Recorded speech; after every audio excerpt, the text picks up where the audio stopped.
ఆచి చికెన్ మసాలా మహిళల్లో నివారించగలిగే క్యాన్సర్లను చెక్ పెట్టేందుకు కేంద్ర ప్రభుత్వం నడుంబిగించింది. ఆడవారిలో ఎక్కువగా వచ్చే సర్వైకల్ క్యాన్సర్ కేసుల కట్టడే లక్ష్యంగా ఇవాళ 14-15 ఏళ్ల బాలికలకు ఉచితంగా హెచ్పివి వ్యాక్సినేషన్ జరగనుంది. ప్రధాని మోదీ రాజస్థాన్లోని అజ్మీర్లో జాతీయ స్థాయి టీకా కార్యక్రమానికి శ్రీకారం చుడతారు. ఏపీలో సీఎం చంద్రబాబు, విజయనగరంలో, తెలంగాణలో మంత్రి రాజనరసింహ, హైదరాబాద్ కోటిలో ప్రారంభిస్తారు. తెలుగు రాష్ట్రాల్లో అన్ని ప్రాథమిక ఆరోగ్య కేంద్రాల్లో 6.75 లక్షల మందికి పంపిణీ చేస్తారు.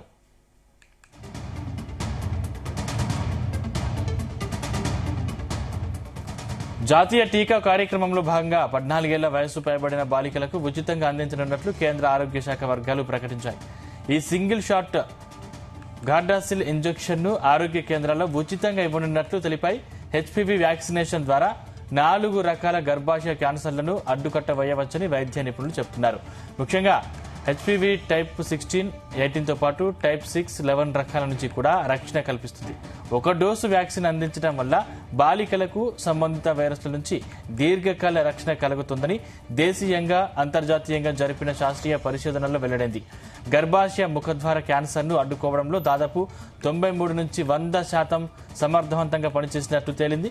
ప్రపంచ ఆరోగ్య సంస్థ సిఫార్సులకు అనుగుణంగా ఈ కార్యక్రమాన్ని నిర్వహించబోతున్నట్లు కేంద్ర ఆరోగ్య శాఖ తెలిపింది.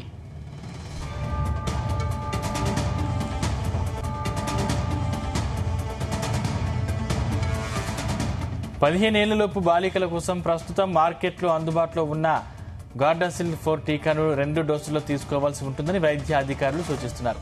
బహిరంగ మార్కెట్లో దీని ఒక్క డోసు ధర 3,927గా ఉంది. ఈ వ్యాక్సిన్ కు భద్రత విషయంలో మెరుగైన రికార్డు ఉంది. ఈ టీకా 2006లో అందుబాటులోకి రాగా ప్రపంచ వ్యాప్తంగా ఇప్పటి వరకు 50 కోట్ల డోసులను పంపిణీ చేపట్టారు. ఫలితంగా అనేక దేశాల్లో గర్భాశయ ముఖద్వార క్యాన్సర్లు గణనీయంగా తగ్గినట్లు అంచనా వేశారు. 160 దేశాల్లో ఇప్పటికే ఈ టీకా పంపిణీ కార్యక్రమం అమల్లో ఉండగా వీటిలో 90 దేశాలు సింగిల్ డోస్లో వ్యాక్సిన్ ను అందిస్తున్నాయి.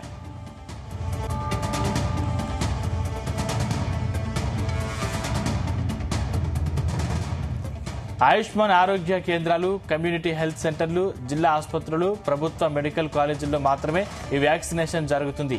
ప్రతి సెషన్ వైద్య పర్యవేక్షణలో మాత్రమే నిర్వహిస్తారు.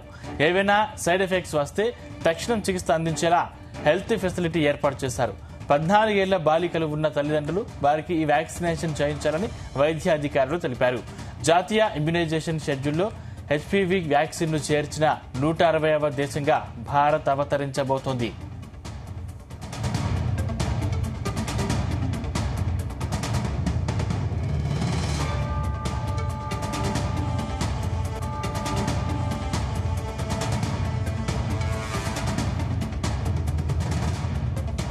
ప్రపంచంలో ఎక్కువగా క్యాన్సర్ బాధితులు ఉన్న దేశాల్లో భారత్ మూడోది. మొదటి 2 స్థానాల్లో చైనా, అమెరికాలు ఉన్నాయి. 2040 నాటికి దేశంలో క్యాన్సర్ రోగులు ఏడాదికి 20 లక్షలకు పెరిగే అవకాశం ఉందని అంచనా వేశారు. ప్రస్తుతం ప్రపంచవ్యాప్తంగా ఏటా 2 కోట్ల మంది క్యాన్సర్ బారిన పడుతుండగా వీరిలో 15 లక్షల మంది భారతీయులు ఉన్నట్లు ప్రభుత్వ గణాంకాలు చెబుతున్నాయి. ప్రస్తుత డేటా ప్రకారం భారత మహిళల్లో గర్భాశయ క్యాన్సర్ 2వ అత్యంత సాధారణ క్యాన్సర్గా ఉంది. ఏటా దాదాపు 80,000 కొత్త కేసులు నమోదవుతుండగా సుమారు 42,000 కంటే ఎక్కువ మంది మరణిస్తున్నారు. ఇందులో 80% పైగా కేసులు హెచ్పివి రకాలు 16-18 వల్లనే సంభవిస్తున్నాయని తెలుస్తోంది.